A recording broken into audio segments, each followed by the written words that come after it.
Hey everyone, welcome back for another deep dive. Today we're really going deep, exploring Garnet McGraw's memoir, You Don't Owe Anyone. It's a powerful story, and we're going to untangle some really complex emotions like obligation and guilt and what it means to be true to yourself. Yeah, and what's interesting is that McGraw really uses her own life as the framework for this exploration. She takes us through her experiences growing up, especially having a brother with autism, and how that shaped her development and her sense of self-worth. It's like having that added layer of responsibility from such a young age. Exactly. And, she's very honest about those difficult moments. For instance, she describes hiding in her parents' bedroom during one of her brother, Willie's, meltdowns, absolutely terrified. She felt this intense pressure to always be the good child, the one who keeps things calm. I can only imagine the emotional weight that puts on a child. It's like she had to grow up so much faster. Did she talk about how that good child role played out later in her life? Oh, absolutely. She explains that it can create these really ingrained patterns of over-responsibility and make it incredibly difficult to set boundaries. It's as if you're carrying around this invisible weight of other people's expectations, constantly putting their needs before your own. That makes a lot of sense. And then on top of that, she also talks about how her strict religious upbringing added to those feelings of obligation and guilt. Hmm. She even mentions feeling this inner conflict between enjoying things like Halloween and seeing herself as a Christian soldier battling evil. Is that something that resonates with people who grew up in similar environments? Absolutely. It's a common experience. McGraw's really highlighting this concept called religious scrupulosity, where you're constantly worried about being good enough in God's eyes. It can lead to a lot of unnecessary anxiety and guilt, always second-guessing yourself and your actions. It can be really draining. Oh, I bet. Speaking of draining, McGraw is really open about her romantic relationships too, which, well, weren't always healthy. Do you think her people-pleasing tendencies played a role there? Without a doubt, it's so important to recognize the red flags, the codependency, the emotional caretaking. She actually describes this disastrous relationship with a colleague who totally took advantage of her empathy. It's a pattern we see all too often, sadly. It's heartbreaking, but it's so important to bring those things to light. So, how did she start breaking free from all that? Was there a turning point for her? There really was. She describes this moment, this decision, to refuse to drive a coworker home, even though she felt incredibly guilty about it. And it sparked this realization. She could actually say no, and the world wouldn't end. She could actually start putting her needs first. Wait, so she just refused? That's amazing, especially if she was so used to people pleasing. How did she make that shift, Mm. you know? Did you have any strategies for actually saying no? She did. She really emphasizes being assertive. Like, instead of saying, I can't do that, which implies you lack the ability, she suggests saying, I'm not available for that. Yeah. It subtly shifts the focus to your choice, to your agency. That's really interesting. It's about owning that decision, right? Did she talk about how to handle the guilt that might come up when you start setting boundaries like that? Oh yeah, definitely. Self-compassion is key. It's about acknowledging the guilt without judging yourself, remembering you're doing your best. It's okay to prioritize your own well-being. That makes a lot of sense. It's like giving yourself permission to not be perfect all the time. Actually, McGraw even uses a spilled glass of wine to illustrate this point, right? What was that about? She describes feeling so frustrated over spilling wine, and then she realizes it's actually tied to these deeper insecurities, this fear of being judged. It's so relatable. It reminds us that we're all human and we all make mistakes. I can relate to that for sure. So it's about embracing those imperfections and practicing self-acceptance. Does she have any advice on how to actually do that? She does. One thing she suggests is this really interesting practice called automatic writing. Have you heard of that? I think so. Is it kind of like journaling, just letting your thoughts flow out? Exactly. You just grab a pen and paper and let it all out without censoring yourself. It can help you tap into your subconscious and uncover those hidden beliefs and emotional patterns that might be fueling those feelings of guilt or obligation. It's like giving yourself a safe space to process everything without judgment. That sounds really helpful and something anyone can do, right? You don't need any special skills or anything. Did she share any other techniques for challenging those negative beliefs? Yes, she did. One she calls the work. It's a four-step process. First, you identify a specific negative belief. Then you question it. Is it really true? Are you absolutely sure about that? Then you try to reframe it in a positive way. And finally, you turn that positive statement into a mantra that you can repeat to yourself. So you're basically taking those negative thoughts and transforming them into something empowering. It's like retraining your brain to think more kindly about yourself. Exactly. It's about shifting those negative self-beliefs. And it takes practice, but it can be really effective in breaking free from those old patterns. This is already so insightful, but you mentioned earlier that her journey began with those family dynamics. Let's go back to that for a moment.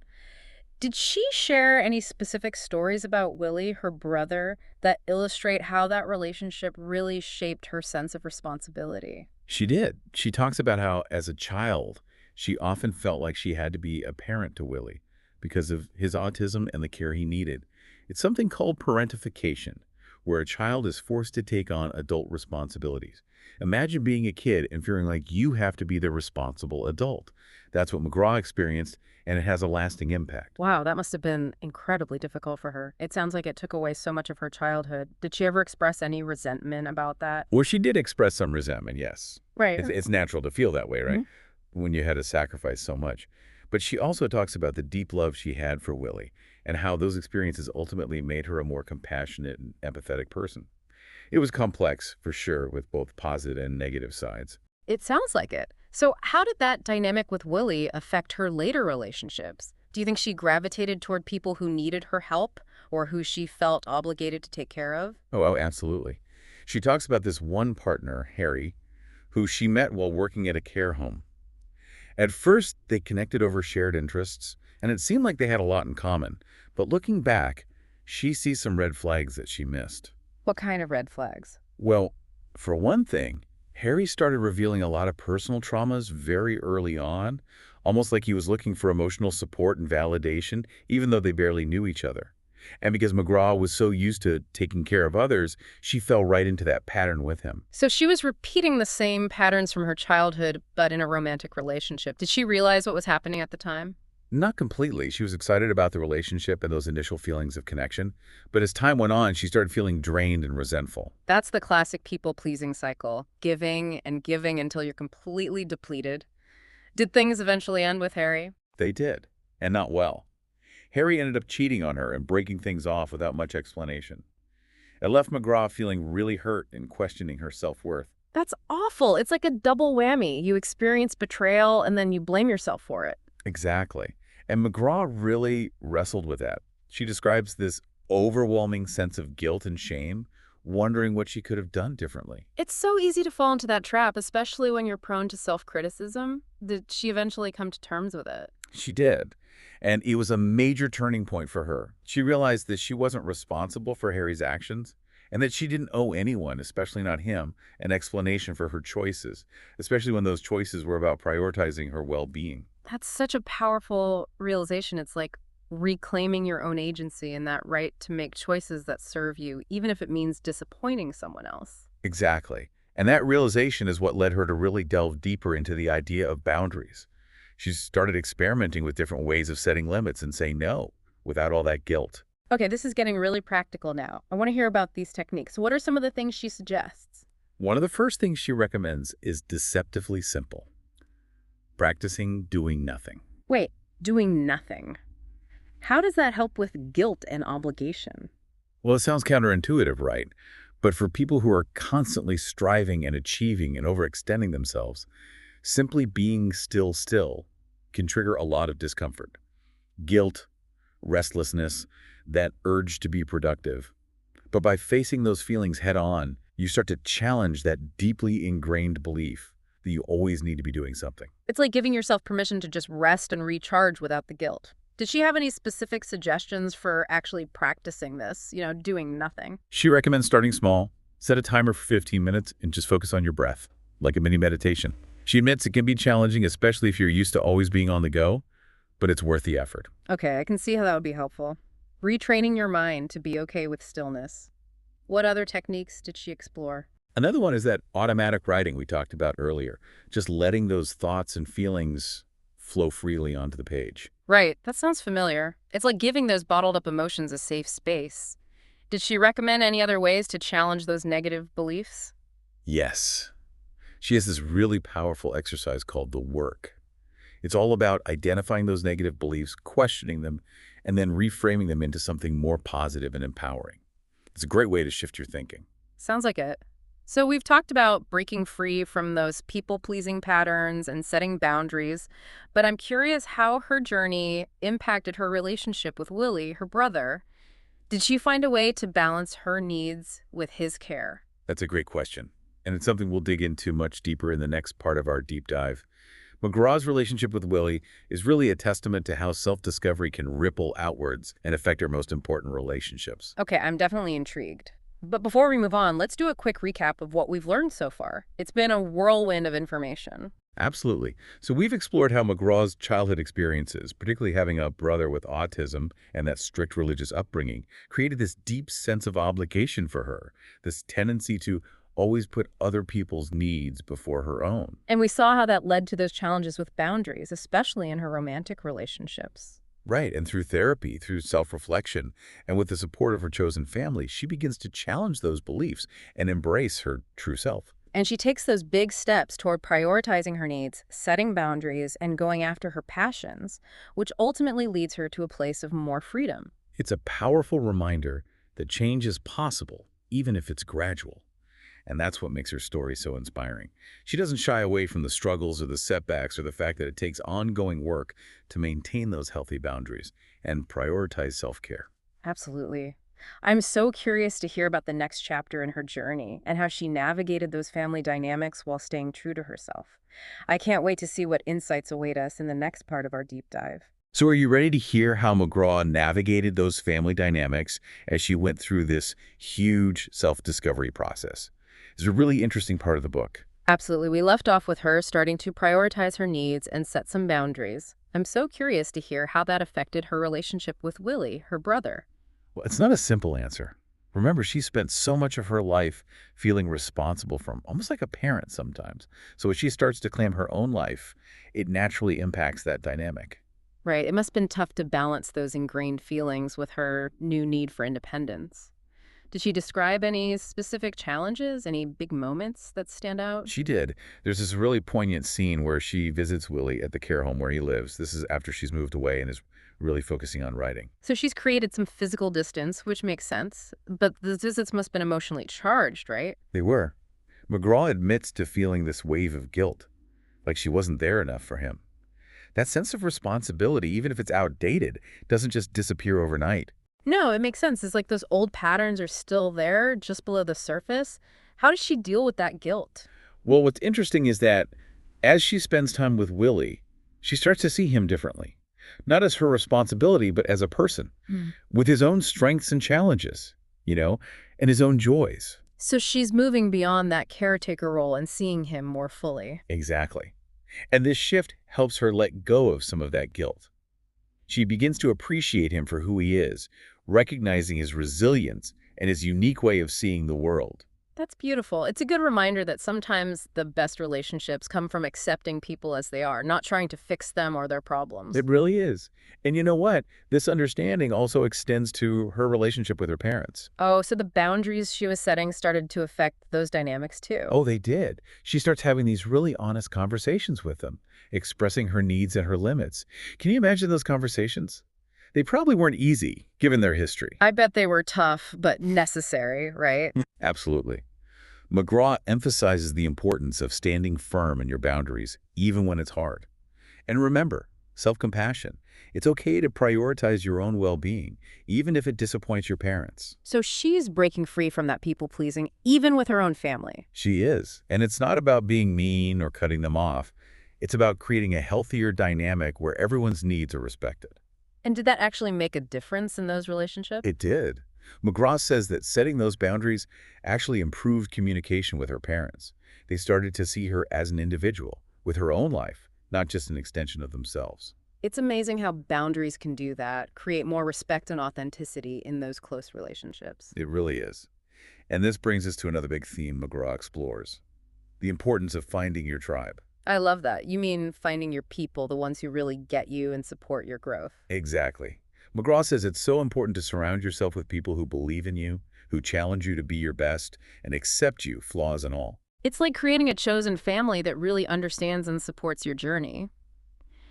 Did she talk about how to actually find those people? She did. One thing she emphasizes is being yourself authentically. The more you do that, the more you'll attract people who resonate with you and appreciate you for who you are. That makes sense. It's like you attract what you put out there. Did she have any other tips for building those relationships? She also encourages people to get out there and do things they love, pursue their interests. That's often where you'll meet like-minded people who can support you in your endeavors. It's like aligning your actions with your passions creates opportunities for connection. Precisely. And as you continue to grow and prioritize your well-being, you naturally attract others on a similar path. So it's not just finding those people, it's also becoming the kind of person who attracts them. Exactly. And it reminds us that we have more control over our social circles than we might think. Speaking of finding your tribe, what about McGraw's romantic life? Did she find someone who fit into that category? Yeah, I'm curious about that. Did she meet someone who was part of that supportive network? She did. She met this guy, Jonathan, and he seems to embody a lot of those qualities she was looking for. I'm dying to hear about him. What's he like? Well, she describes him as patient, understanding, and super encouraging of her dreams. He respects her boundaries, celebrates her wins, and doesn't trigger those old patterns of codependency. That's great. So he's not someone who needs her to take care of him or tries to control her. No, not at all. He genuinely seems to appreciate her for who she is. And she credits him with helping her embrace herself and pursue her passions without all that fear and guilt. That's so wonderful. It sounds like a really healthy relationship. You know, they say the right people can make such a difference in our lives. It seems like Jonathan's definitely one of those people for her. He seems to be. Their relationship is a great example of how finding your tribe can extend to your romantic life, too. I love that. Okay, so she's found her people, she's setting boundaries, she's in a great relationship. Did she finally get to pursue that dream of becoming a writer? She did. And she's very honest about how hard it was. I can imagine. It's one thing to dream about writing a book, but it's another thing to actually sit down and do it. What were some of the obstacles she faced? Well, she talks about battling self-doubt. You know, those voices that say, who are you to write a book? And then there's writer's block, those times when the words just won't come. And of course, there were rejections from publishers. Oh, I bet those are tough, especially when you've put your heart into something. Did she ever want to give up? She admits to feeling discouraged sometimes, but she kept going. She had that newfound self-worth and the support of her chosen family to draw on. Like having that strong foundation helped her weather the storm and keep moving forward. Exactly. Her journey as a writer really shows what resilience is all about. It's a good reminder that achieving our dreams often means overcoming obstacles. But if we believe in ourselves and have the right people around us, we can do it. It's so inspiring. She's living proof that we can create the life we want, even if it means breaking free from those societal expectations and those beliefs that hold us back. It is. Her book really drives home that message. Yeah. You don't have to live according to someone else's script. You have the right to write your own story. Wow, this is making me want to work on my own dreams. But before we get carried away, you mentioned earlier that McGraw was honest about the struggles. Were there other challenges she faced, even after all this? There were. Even with the success as a writer and a life more aligned with her values, she hit another obstacle that I think a lot of people can relate to. Burnout. Burnout. I get that. It's like even when you're doing what you love, you can still push yourself too hard. Absolutely. And her experience really shows how important self-care is. Self-care. I'm curious to hear her take on it. How does she define self-care and how did she incorporate it into her life? That's a great question. And it's something we'll dive into even deeper in the next part of our deep dive. McGraw's view of self-care goes beyond those surface-level suggestions. It's more about self-awareness, setting boundaries, and really nourishing your mind, body, and soul. Okay, I'm super intrigued to hear more about that. But before we jump to the next part, let's recap what we've learned about her family relationships. Good idea. We've seen how those first steps towards setting boundaries really impacted her relationships with Willie and her parents. Right, and even though those conversations were probably tough, they led to stronger connections in the end. Exactly. And as she continued on this path, she discovered the power of acceptance, both accepting others and herself, with all the imperfections. And that helped her let go of some of that guilt and responsibility, which created space for more fulfilling relationships. Exactly. It's a powerful reminder that when we take care of ourselves, it often has a positive impact on those around us. It's true. You can't pour from an empty cup. You've got to fill yourself up first. So true. And now, as we move on, we'll explore how McGraw handled burnout and discovered those self-care practices that helped her keep going. I am so ready for that. I think we could all use a little more self-care in our lives, don't you think? So tell me more about McGraw's take on self-care. It's one of those things everyone's talking about, but it often seems superficial, just bubble baths and face masks. Did she go deeper than that? Oh, she definitely did. Her approach is way more holistic. It's about prioritizing things that really nourish you, mind, body, and soul, not just quick fixes. So it's about finding those practices that really replenish you and bring you genuine well-being. Exactly. And she emphasizes that self-care is not selfish. It's actually essential. It lets you show up better in all parts of your life, including your relationships. That makes sense. Like you can't pour from an empty cup, right? Did she give any practical tips for fitting self-care into our busy lives? She did. One of her big suggestions is to identify the activities that truly bring you joy and give you energy, and then actually schedule them in like their important appointments. That's a good idea. Treating them with the same importance as anything else on your calendar. Exactly. And she also talks about setting boundaries with work, not letting it consume all your time and energy. It's about creating a balance so you can be productive and have time to recharge. Finding that sweet spot where you can pursue your goals, but not at the expense of your well-being. Right. And she's honest about her own struggles with this. She talks about feeling overwhelmed with her writing and having trouble making time for self-care. It's kind of comforting to hear that, Even someone so dedicated to this stuff can still struggle. It makes it feel more relatable. It does. And her experience shows how important it is to be aware of those tendencies and have strategies for course correcting when you start to feel burnt out. Did she talk about what to do when you realize burnout is happening? She did. The first thing she emphasizes is acknowledging it, realizing that something needs to change. You have to recognize those patterns where you're pushing too hard and neglecting your own needs. That self-awareness is so crucial. Noticing those signs your mind and body are sending you. Exactly. And then she says to experiment with different strategies for creating more balance. What kind of strategies did she try? Well, she talks about setting realistic deadlines for her writing, not trying to do everything at once. She also created a morning routine focused on things like meditation and journaling. It's like building a structure that supports both her work and her well-being. Right. And she also stresses delegating tasks, asking for help. Oh. That's something a lot of people have trouble with. It's so true. Letting go of that need to control everything and realizing you don't have to do it all yourself. Yeah. And she talks about setting boundaries with technology too, limiting screen time and creating tech-free zones. That's a big one these days, right? It's so easy to get sucked into our devices. It is. But having those spaces where you can disconnect and rest is crucial for recharging. Did she see a difference in how she felt after making these changes? Definitely. She describes feeling so much more energized, more focused. Her overall sense of well-being improved. She even found more joy in her work and felt better equipped to deal with challenges. It sounds like self-care isn't just about pampering yourself. It's about creating a whole lifestyle that supports your well-being so you can actually thrive in all areas. That's a great way to put it. McGraw's story really shows that self-care isn't a luxury, it's essential. It's an investment in yourself, your relationships, and your ability to do the things you want to do in the world. Like giving yourself that gift of sustainability so you can keep showing up without burning out. Exactly. And as we wrap up this deep dive into McGraw's memoir, it feels like we've come full circle. We started with those feelings of obligation and those struggles with boundaries, and now we're ending with this powerful message of self-care. It's like her journey reminds us that breaking free from those patterns of over-responsibility and people-pleasing isn't just about saying no to others, it's also about saying yes to ourselves. I love that. It's about recognizing that you deserve care and compassion, and you deserve to pursue those things that bring you joy. And believing that by taking care of yourself, you're actually better able to show up for others in a genuine and sustainable way. Absolutely.